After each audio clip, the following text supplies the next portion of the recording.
So folks, this is a quick tutorial on this, the refills that go into the twist and click Tommee Tippee bins. This is perfect for anybody who still has nappies and wipes from either babies or toddlers or children, because the bin itself is such an efficient, simple, easy way of getting rid of all of those nappies without having to revert to single-use bags,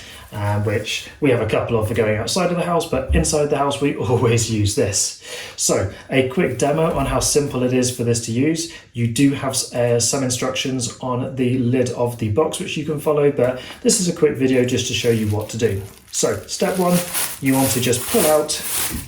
maybe just over a foot's worth of material. Okay, there we go,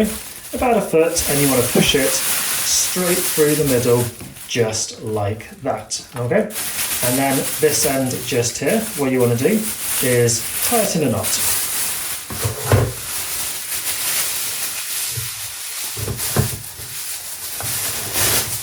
Okay, so there's the knot, there's the thing, okay, and then all we're going to do is put this into the lid of the bin. So open up the lid, detach the lid from the bin, okay, and then what we're going to do is you're going to drop this straight through the middle, just like that, okay, so you can see we've kind of got these weird little claw clippy things here that just kind of guide the bag through, and then there is a hook on the one side, as you can see just here, okay, and there is a cutter over here on this side, okay, so that's for when you are finished and the bin is full, but for setting it up we are just going to hook just like that, so the knot is on the outside, okay,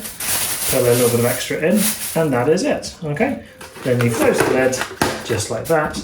put it back on top of the bin,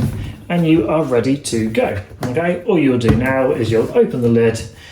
when you're changing the nappy, put the nappies in, okay, the wipes, whatever else you need, and then there's a little ring just here which is on the bin itself, and all you do is you twist, and that basically just twists the material, and you do that between every nappy cycle, and you are done. Hopefully this tutorial helps, and thanks for watching.